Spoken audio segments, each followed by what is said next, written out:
Rakshanda Begum, quick learner, team worker, leader. No, Rakshanda, you cannot write these things here because these things are not your identity. Right?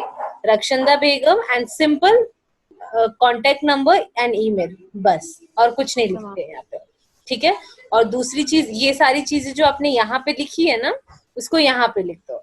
और you don't need to give your LinkedIn and Skype, क्योंकि depend करता है, definitely you should give if there is some other kind of job, but right now you are going to apply as a fresher in software engineering field, right? So this is the normal thing. Let's keep the resume minimal. तो इसको उठा के इसके नीचे लाओ और इसको हटा दो, ठीक है। उसके बाद आपने लिखा है profile summary. Profile summary blue में रखा है और इसको आपने लाइट किया है।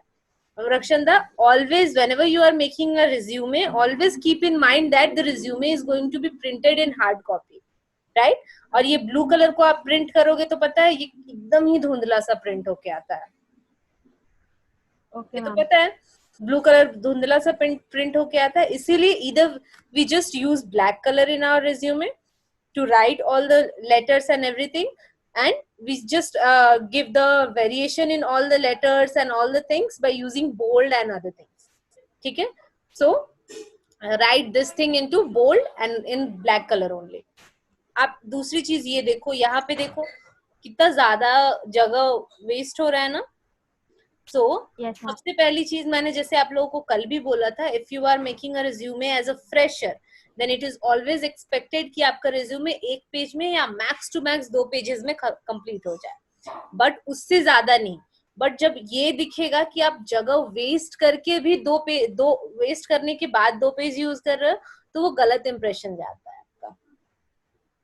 आपका, ठीक है। तो ये वाला चेक किया था बट वो हो नहीं रहा था हमसे, तो हमने फिर ऐसे सेंड कर दिया। ओके ओके ओके, ठीक है। कोशिश करो कि ये तो बिल्कुल ही जगह मत छोड़ो, ठीक है। थोड़ा सा ऊपर खिसकाओ।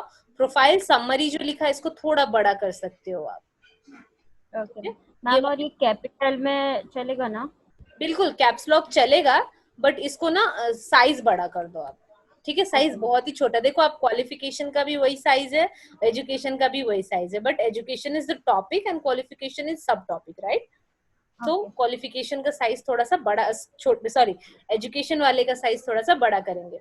Seeking an entry level opportunity with an estimated organisation where I can utilise my skills and enhance learning in the field of work.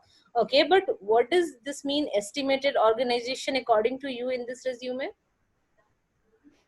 According to ma'am, मतलब जो एस्टिमेटेड हम चाह रहे हैं उस हिसाब से। It's not very appropriate actually, ठीक है। once I think आज बहुत कम लोग है ना, इसलिए मैंने actually आज ही सोचा था कि जो important चीजें हैं जैसे कि ये लिखना, ठीक है। I will make a good profile summary and will let you know कि उस चीज को यूज करो, क्योंकि ना थोड़े बहुत डिफरेंसेस एंड थोड़ा लैंग्वेज का ये आ रहा है सब लोगों में, ठीक है। तो once there will be all the people in the class, आज जीनत भी नहीं है, बाकी वो शिखर लोग भी नहीं है। So once they are here in the next class we will discuss this thing, ठीक है। आगे देखते हैं।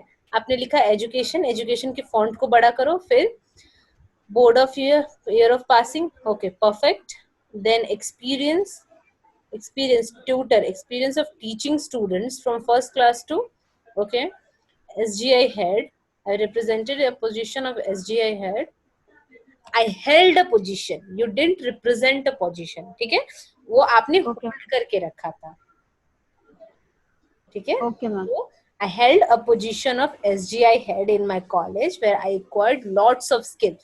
So ये वाला lots लिखा है ना, उसमें apostrophe नहीं होता है, डायरेक्ट lots होता है, LOTS, lots of skills like leadership, management and teamwork।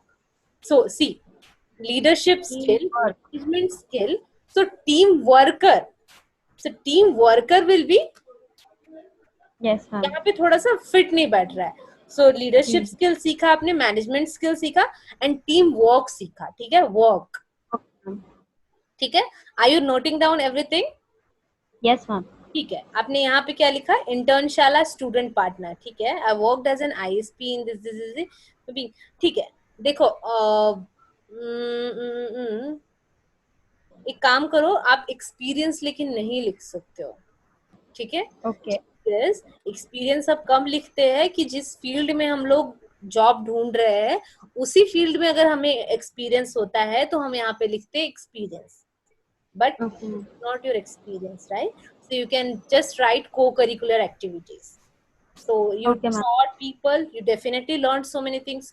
You represent, you held the position of SGI head in your college, definitely learned so many things. So these are the related to your co-curricular activities. ठीक है, experience मत लिखना बिल्कुल, because you are a fresher in this field and you don't held any experience, so you should never write experience here. ठीक है, okay ma'am. then campus ambassador. So ये सारी चीजें हैं ना Rakshanda, these are actually a good thing which will push your resume, but ये सारी चीजें इतनी इंपॉर्टेंट नहीं है इस चीज के लिए, इसीलिए इसको नीचे रखेंगे हम लोग। ठीक है, ओके प्रोजेक्ट्स को मैम। ऊपर ऊपर प्रोजेक्ट्स ऊपर रखना चाहिए, because projects are the technical things and these are the technical things that you have done, this is the reason why they are giving going to give you job in technical field, right? So okay ma'am. Projects ऊपर रखो, achievements है, extra curricular है, ठीक है। Like मेरे साथ भी ऐसा था कि मेरे पास ट्रेनिंग्स, आपके पास कुछ है क्या रक्षंदा? यस मैम, नीचे है। ट्रेनिंग्स रखो, ठीक है, एक्सपीरियंस को यहाँ से निकालो, ऊपर ट्रेनिंग रखो, उसके बाद प्रोजेक्ट्स, ठीक है, प्रोजेक्ट्स वाला चीज सही है आपका। अचीवमेंट्स जो किया मैम वो है, हमने एक्स्ट्रा करिकुलर एक्टिविटीज में डाल दी है, ट्रेनिंग्स और जो सेमिनार वेबिनार ये सब नो अटेंड नो नो करते नो हैं। नो नो नो, आप खुद सोचो, extra curricular activities, let me explain you guys. को करिकुलर ओके। एक्टिविटीज ऐसे होते हैं जो आपकी पढ़ाई लिखाई से रिलेटेड आपने कुछ अलग से किया, अलग से कुछ अचीव भी किया, वो सारी चीजें करिकुलर में आती है। Extra curricular like dance, sports और anything you are doing, these things come under extra curricular activities. But ये सारी चीजें, attended web development training, these are the, अगर कोई ट्रेनिंग्स प्रॉपर किए, you don't need to mention all the things that you did related to technicals in your training. कोई तो 2 या 3 ऐसे लैंग्वेजेस होंगे जो कि आपने प्रॉपर ट्रेनिंग लिया है और वो आपको आते हैं, तो उनको आप ट्रेनिंग वाले सेक्शन में रखो। बाकी छोटे मोटे वर्कशॉप्स, ट्रेनिंग्स, एसटीटीपी, ये सारी चीजें ना हम करते रहते हैं, पूरे 4 साल तो यही करते हैं, है ना। इन सारी चीजों को को करिकुलर में रखेंगे।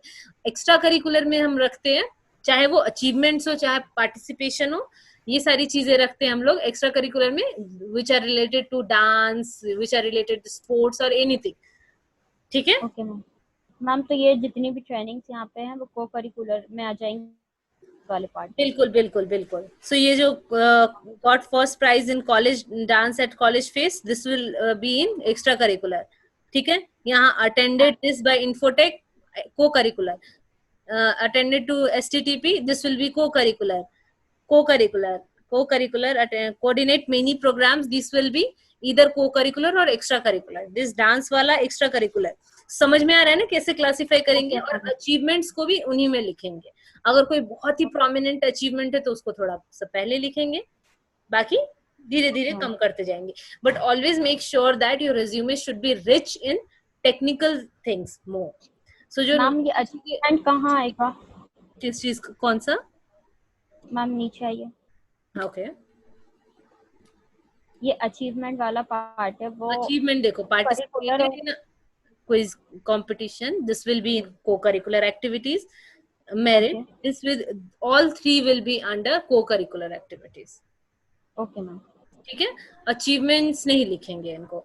और दूसरी बात, आपने ना फॉन्ट जो लिखा है ना धुंधला करके थोड़ा सा, ये वाला फॉन्ट बिल्कुल ही खराब हो जाएगा। और ये वाला एक काम करो ना रक्षंदा, इन तीनों चीजों को ना यहाँ पे चच नहीं रहा है, इधर से एक्चुअली हम लोग यूज करते हैं इस चीज को भी, बट इसकी वजह से क्या हो रहा है ना, आप खुद देखो आपका फॉन्ट कितना छोटा है ना।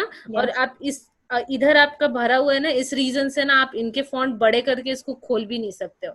अगर इन सब चीजों को आप नीचे लेके आओगे ना, तो फिर आप प्रॉपरली बड़ा फॉन्ट भी यूज कर सकते हो एंड ये वाला स्पेस भी यूटिलाइज हो जाएगा इधर का। Okay ma'am. समझ रहे हो, बहुत ही ज्यादा छोटा लग रहा है एंड बहुत ऐसा लग रहा है कि भर दिया और रिज्यूमे को। थोड़ा सा इस चीज को नीचे लेके वही हमको समझ नहीं आ रहा था, बिकॉज वो इतनी ज्यादा चीजें थी और समझ में भी नहीं आ रहा था किसको डालें किसको नहीं और कहाँ क्या चीज करनी है। Exactly. स्किल्स थी, टेक्निकल स्किल्स थी। वही वही मैंने भी जब रिज्यूमे में बना रही थी, तो I was also actually so much active in college. I was also being participated in so many things, so I also had so many like achievements, extracurricular भी थे, सारी चीजें थी, मैंने बहुत सारे ट्रेनिंग्स भी किए थे, बट जब रिज्यूमे बनाते हैं ना तो बहुत ध्यान से रिज्यूमे फिल करना होता है कि किन चीजों को यहाँ पे मेंशन करना है और किन चीजों को नहीं करना है। एक्स्ट्रा करिकुलर अनको करिकुलर अगर आप डाल रहे हो तो उन चीजों को डालो जो कि आपने मतलब बहुत ही बड़ा कुछ अचीव किया है तो ही डालो, कॉलेज लेवल का छोटा मोटा इन चीजों को मत डालो। अगर वो बहुत ज्यादा जगह खा रहा है तो डालते हो, this is not a problem. But if you are going to put any training कि मैंने इस चीज पे ट्रेनिंग की, उस चीज पे ट्रेनिंग की है, तो ऐसे ही ट्रेनिंग्स को मेंशन करेंगे जो कि हम बिल्कुल श्योर है। क्योंकि बहुत सारे ट्रेनिंग्स हम लोग करते, कितनी बार तो ऐसा होता है कि जबरदस्ती भी बैठा दिया जाता है हमें ट्रेनिंग के लिए। It doesn't mean that we have done that training and we know all these things. ऐसी जगह यस, होती है जहाँ पे बहुत ज्यादा था, वही तो हमने बहुत इंटरव्यूअर सारी आपसे चीजें डांटी नहीं इसमें।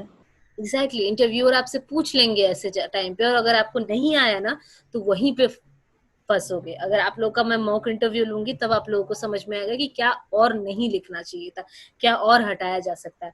आप खुद बताओ, network administrative and shell scripting using Linux, this is a vast topic.